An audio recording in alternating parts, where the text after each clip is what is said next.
not like this a few years ago. It's a calling by the universe. We could talk about that later, but It ain't no but. We gotta talk about Kanye West because his new documentary just dropped.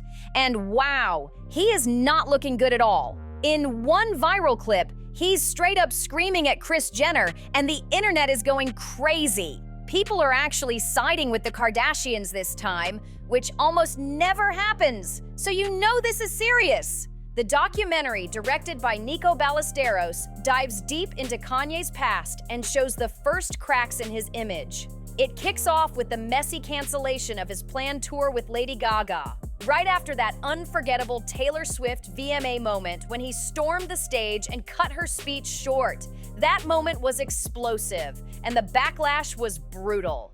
Kanye and Taylor tried to patch things up later, but let's be real, it was never smooth. That VMA fiasco became the blueprint for how Kanye's wild moves kept shutting down his own opportunities. It set the stage for years of non-stop drama that he just couldn't escape.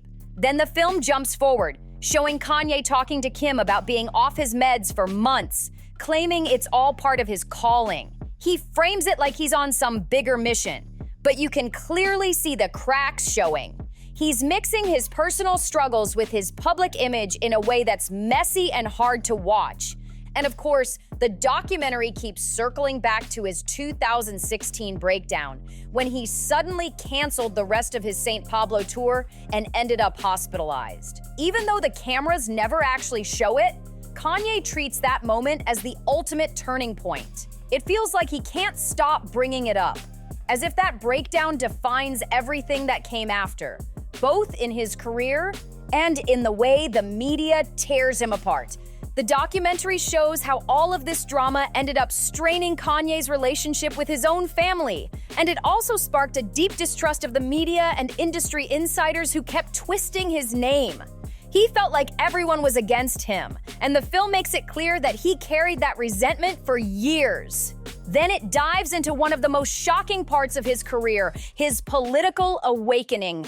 Back in 2018, Kanye walked on stage at Saturday Night Live wearing that red Trump hat, refusing to take it off even when producers begged him not to. He launched into a full-on pro-Trump rant, claiming they tried to bully him into silence, but he wasn't going to back down.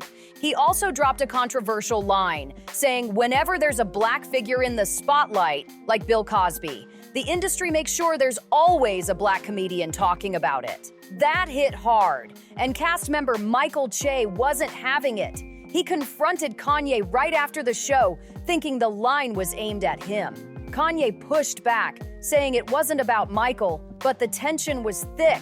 Michael straight up asked him why he had to call out the SNL cast on live TV, reminding him that they actually loved him there and didn't deserve that kind of shade. The moment got so heated that a third party had to step in, calm things down, and even ask the cameras to stop rolling. The backstage drama was just as wild as what the audience saw on stage. Kanye explained in the film that for him, the hat wasn't about politics, it was about fighting control. But at the same time, he admitted that stepping into politics terrified him. He said every time he wore the hat, he feared for his life. Even when he visited the White House, he told staff he needed to stay inside for protection because he genuinely believed he was in danger whenever he showed support in public. The documentary doesn't hold back. It even shows Kanye putting the blame for his mental health struggles squarely on the Kardashians. In one jaw-dropping scene, Kris Jenner breaks down in tears on camera while confronting him, practically begging him to take his medication and be okay.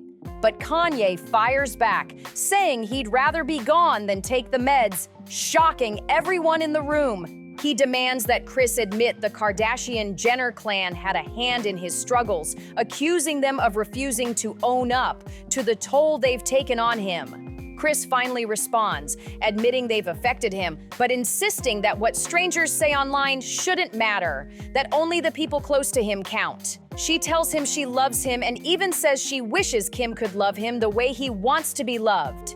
It's a tense, emotional exchange that feels raw and real. Then the film jumps to a family trip to Uganda where Kim looks visibly emotional. She sits with people close to Kanye, all of them practically pleading with him, saying he wasn't like this a few years ago, and that he needs to listen to those who care about him. Kim speaks up, telling him he's got to accept being told no sometimes, pointing out that people tell her no constantly and she doesn't explode over it. According to the documentary, after this trip, Kanye seemed to step back from politics altogether. His paranoia had reached such a high level that even he realized something had to change. The whole section feels like a turning point, showing just how deep his struggles had gotten behind the scenes. Even during that family trip, Kanye couldn't shake off his paranoia. He was convinced his safety was at risk at every turn. Still, things briefly calmed down when he and Kim renewed their vows, with her promising to stand by his side forever. That's when Kanye entered his Sunday service era, acting like he was reborn and fully rooted in his faith. But by 2020, Kanye jumped right back into politics, this time announcing his run for president.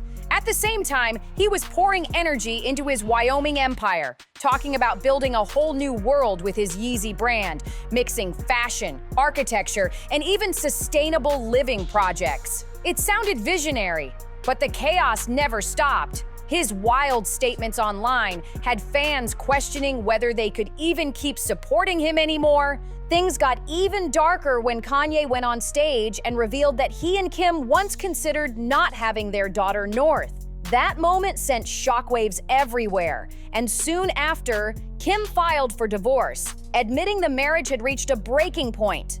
The film makes it clear that Kanye really believed he was untouchable. He acted like no words or actions could ever bring him down. He bragged about how Adidas could never drop him because he made them billions. And that's why he felt he could say anything without facing consequences. He was convinced the company simply couldn't afford to lose him. But reality came crashing down. Adidas did cut ties with him after his anti-Semitic remarks, proving he wasn't as untouchable as he thought. Instead of slowing down, Kanye doubled down, stirring even more outrage. Most infamously when he proudly wore those White Lives Matter shirts, refusing to acknowledge the damage his words and actions were causing. The documentary paints this as the point where Kanye's downfall went from bad to explosive. By this point in the film, Kanye's reputation is so toxic that no one wants to touch him. Major players like Live Nation and AEG reportedly refused to book his tours, and even the brand new Sphere in Las Vegas wouldn't take him on.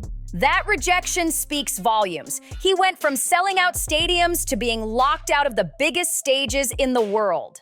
The Kanye West documentary cannot be doing what Kanye assumed it would do. Because tell me why I sit here just feeling bad for Kim Kardashian. There's an episode of Keeping Up with a Kardashian where Kim said that staying calm has always been her superpower.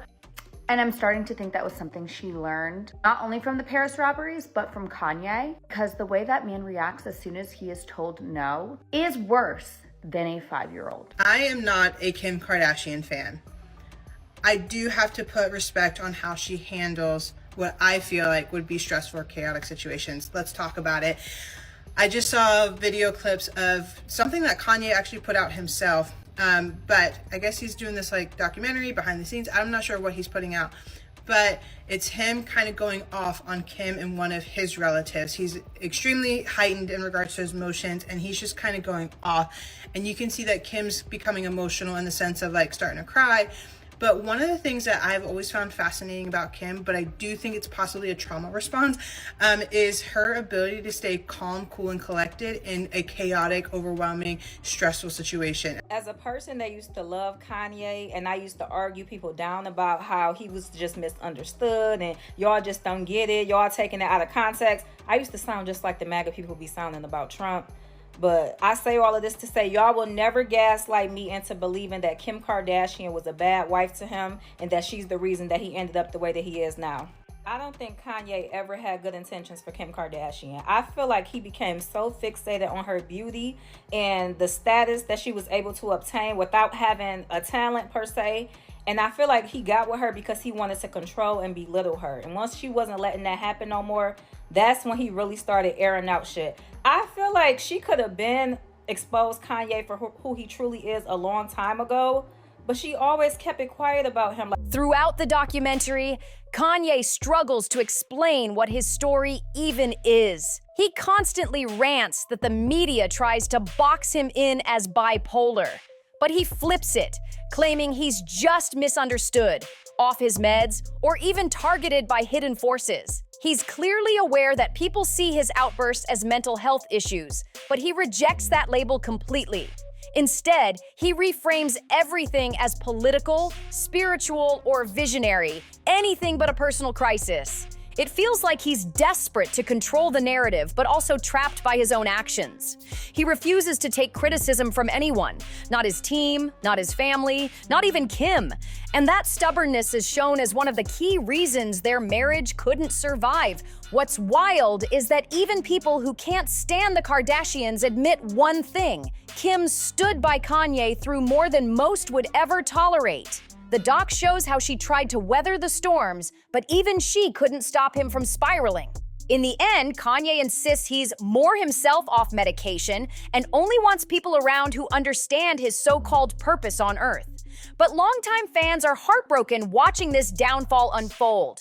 As comedian Michael Che bluntly put it, he used to be a fan, but at this point, he just can't stand behind Kanye anymore. In the end, the documentary makes it clear: Kanye is ready to risk it all just to live on his own terms, no matter the fallout. He openly admits to losing so much along the way, yet he almost seems at peace with the wreckage around him. But that doesn't make his downfall any less shocking or any less tragic. The film leaves you with this haunting image of a man who knows exactly what he's throwing away, but still refuses to back down. It's wild, it's messy, and it has everyone asking, how far is Kanye willing to push before there's nothing left? But what do you think? Have you seen the clips or maybe the whole doc? Do you think Kanye's just misunderstood? Or has he completely burned through every last chance? Drop your thoughts in the comments because I want to hear from you. And don't forget, like, subscribe, share this video, and hit the comments below. I'll see you in the next one.